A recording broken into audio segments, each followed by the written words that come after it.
Shalom. It's your brother Malcolm from the branch of GMS here in Chicago, giving all praises and glory unto Yahweh Bashem Yahushai. Double honors unto the apostles and the elders of GMS, who are the true leaders of all Israel on earth today, set up by Yahweh Bashem Yahushai. And honors unto you, Akim, on the four corners of the earth, that are risking your lives and your freedom to do this work in truth and sincerity. To you I say Shalom. This is going to be a video where I'm just skillfully adding to the live show that the brothers did last night about the many names of Esau.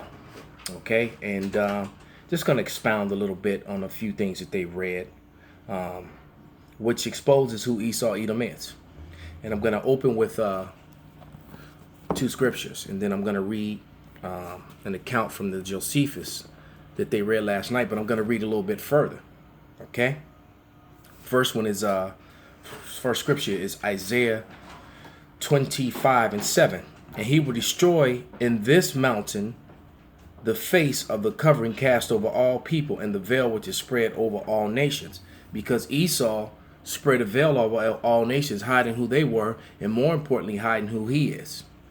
Okay, that's why you have names like Chinese, Japanese, French, why the names Cappadocian and Galatians and all those names were added, because Esau was responsible for that, because he was hiding the fact that he was Esau Edom.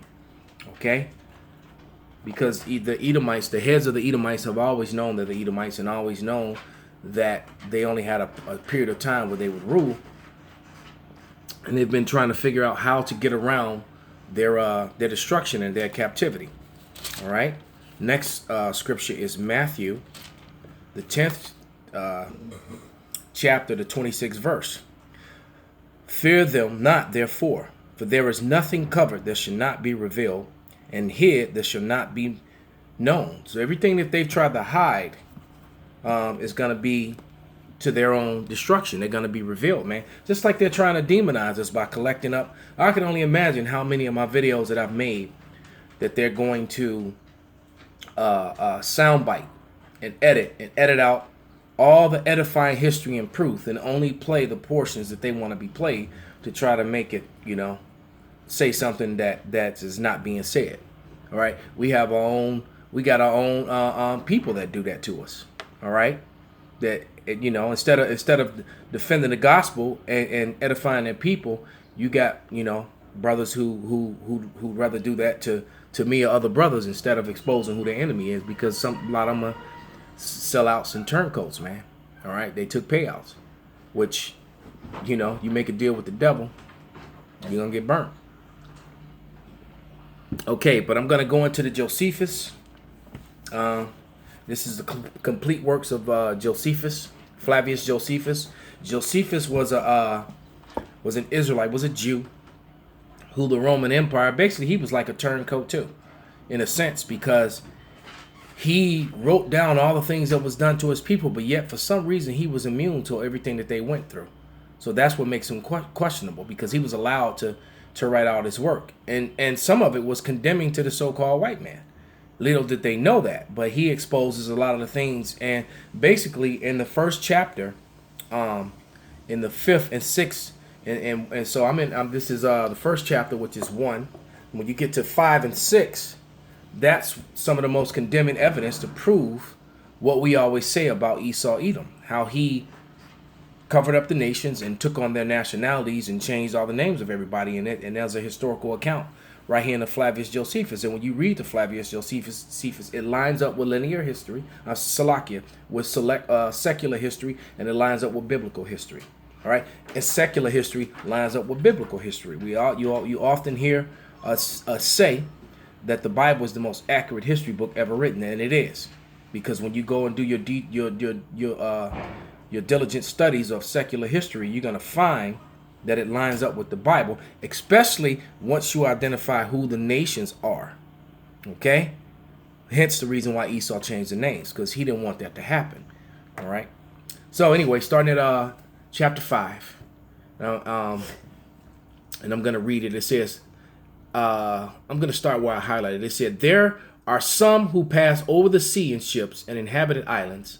Some of those nations do still retain the denominations which were given them by their first founders, but some have lost them also. And like my co-captain Uriah pointed out last night, like the Ethiopians never lost their name or their heritage, and they're one of the few nations who didn't. All right, just like Ishmael is referred to as Arabs today, but the Ishmaelites, the Arabs, know that they're Ishmael. All right, and a lot of the Elamites, who the world ignorantly calls East Indians, a lot of them know that they're Elam. They know that they're Elam. Okay, or the Persians. A lot of them do. Okay, so but for the most part, everybody's been distorted, and Esau did that on purpose so that he could hide who he was. All right, it's easier to rule over people when they don't know that they're royalty.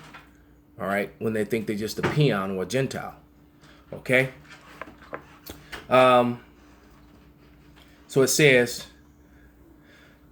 and some of those nations do still retain the denominations which were given them by their founders, but some have lost them, and some have only admitted certain changes in them, that they might be the more intelligible inhabitants that they were Salakia, that they were the Greeks, who became the authors of such mutations. All right, so these people will begin to call themselves Greeks and mutate who the nations were. All right, including themselves. All right, and that was Esau, Edom, because who started calling themselves the Greeks? And I'm just going to read further to prove it. For when in after ages they grew potent, they claimed to themselves the glory of antiquity, giving names to the nations that sounded well in Greek. All right, that they might be better understood among themselves, and set agreeable forms of government over them, as if they were a people derived for themselves. So they basically, when Alexander began to conquer the Grecians and the other people in the land of Japhet, this is also why you have Israelite sects out there who believe that the so-called white man, that half of them is Japhet, and the only Edomites are the fake Jews. No, the Edomites and the Europeans are all Edomites, man. Okay, there's no difference between the Israelis and the French, okay, and the Russians. They're all Edomites for the most part, minus the ones of them that are confused in the face, of course. All right, and this is why, and they miss this very important point that I'm bringing out. This is where that confusion comes from. Some of it by accident, some of it purposely, though, because a lot of them guys are paid off. Okay. Going into chapter 6, it says, Now they were the grandchildren of Noah, in honor of whose names were imposed on the nations by those that first seized upon them. Japhet, the son of Noah, having 7 sons, they inhabited so that the beginning of the mountain of Taurus and Ammon proceeded along Asia as the river of Tanis, and along Europe to Cadiz. And setting themselves on the lands they were light upon, and none of those inhabitants before they called the nations by their own names. For Gomer founded those whom the Greeks now call Galatians. So what? So and that was where your Gauls came from. The Greeks changed them to Galatians. Okay, so it's giving you further. All right, and they skipped this portion of the Bible. And how do they do that? This right here. They removed the Apocrypha from the Bible, because the Apocrypha has the history in it that I'm writing about, that Flavius Josephus wrote down, man. Okay? It says, but were then Gomerites. Magog founded those from him were named Magogites, but who are by the Greeks called Scythians. Now as Javan and Madai, the sons of Japhet, from Madai came the Madians, who were called Medes by the Greeks, but Javan, Ionia, and all the Greeks are derived. Dobal founded the Dobalites, and are now called Iberis. So that's the Iberian Peninsula. The so-called white man Esau Edom changed the names, he just read it up above that sounded good in Greek and as if they were a people derived from themselves. They were not from there. They were Edomites who conquered that land. Alexander of Macedonia can be traced back to Esau Edom, all the way back to Amalek, who was his grandson of Esau Edom. And so here's the historical account. We keep telling you who these people are, and then you keep these sects of Israelites and these heathens alike keep bucking up at this truth, at this evidence, man.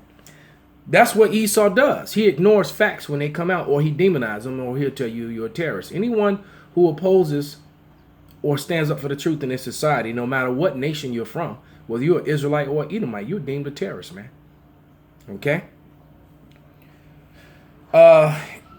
And it says, and Mososhoni were founded by Mosak.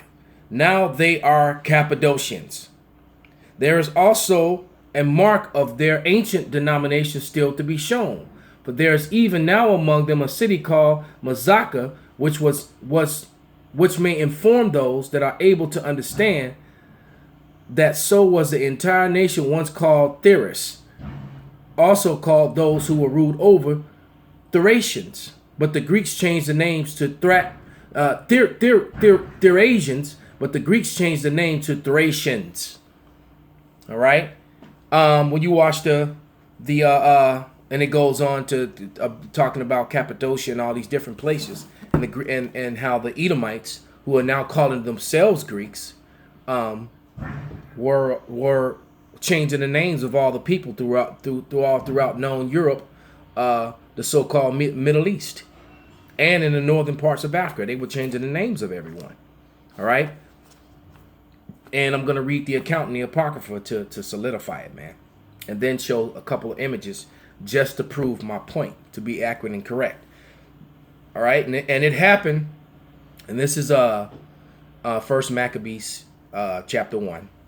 And I'm just going to read bits and parts. I'm going to read up to verse 9, but I'm not going to read all of it. I'm just going to read some of it. And it happened that after Alexander, the son of Philip the Macedonian, who came out of the land of Kittim, had smitten Darius, the king of the Persian Medes, a different race of people, all right, reigned in his stead the first over Greece. Okay? As a matter of fact, we can go to the book of Esther, and I'm thinking about it, and it gives you a further account in the book of Esther when this thing was done. Okay?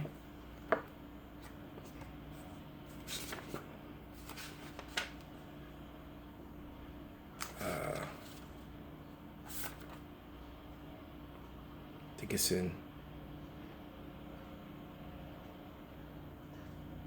Yeah. This is Esther 16. I'm going to read verse 6. All right. Beguiling with falsehood and deceit of their lewd disposition, the innocy of the goodness of the princess. Now you may see that as we have declared, not so much ancient histories as ye may, if ye search what have been wickedly done of late throughout the pestilent behavior of them that are unworthy place in authority. Talking about Esau Edom, man. Okay.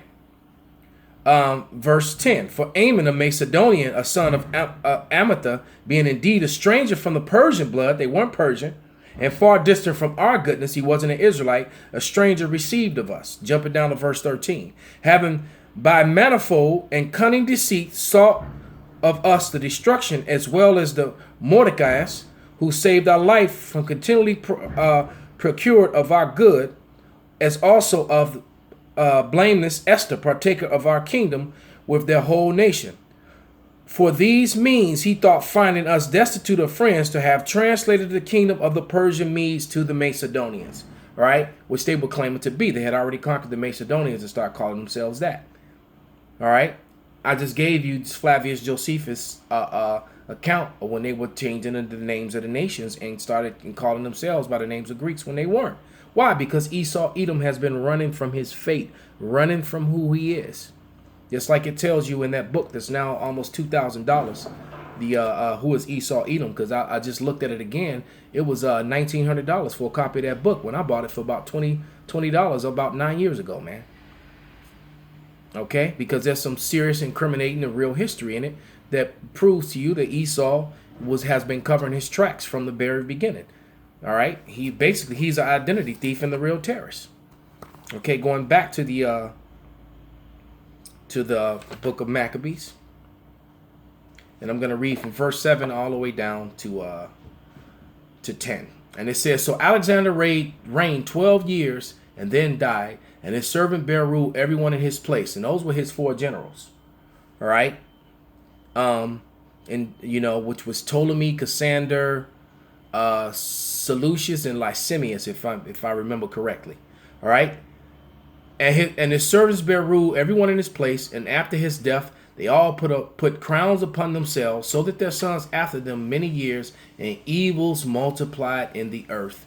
And there came out of them a wicked root, Antiochus, surnamed Epiphanes, all right, surnamed son of Antiochus the king, who had been Hoshesh of Rome. All right, so then it's now starting to go into Roman history, because it jumped from it. So that's because eventually Rome rose up and became a country within itself. Okay, and Ptolemy went down into Egypt. Okay, into the middle, and just which is North Africa, at the edge of or at the edge of what was referred to as the Middle East. And here were your Egyptian inhabitants, man. And I just love this book. I'm gonna just keep bringing it out, because these are the relics that are dug up in that part of the world where all these events took place. These were Hamite armies, man. Philistines, if you would.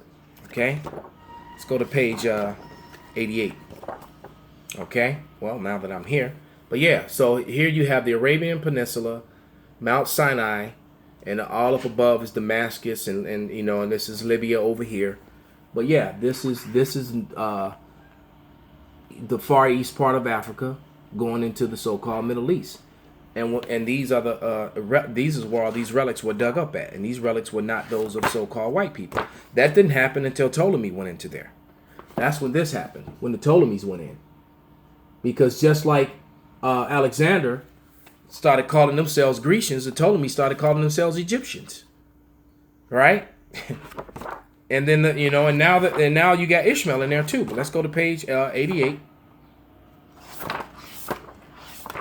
Just looking at more relics that are dug up from that part of the world. Okay. Yeah, there's some more Edomite images from Ptolemy, but let's get to the original inhabitants. Page 88. Here you go. These are Hebrew slaves being put to work. All right, these are the relics that done up. All right, there is no pale flesh people there. Those are the Israelites, man. Okay, what's Ptolemy? And because you have relics of white Egyptians. And I just gave you the historical account of when that happened. Here more. These are more Hebrew slaves working for the Hamites. So you had 2 dark races of people there. Because how did Moses live in the house of Pharaoh if these were the Israelites, and that army was, and the man on the cover is clearly a so-called African, all right? How did somebody look like this live in the house of Pharaoh, man? Okay? This is facts. You can say what you want to say and write in your books what you want to write. But these are the facts, man. All right? So let's go to page 157 and 158. And all I'm looking at is, as I turn these pages, is brown, people with Negroid features, man. All right? That's all I'm seeing. Wow. And this is the killer right here. But on this page, 156, you're looking at Egyptians, man, in their royalty. All right? These were the people that enslaved the Israelites. All right?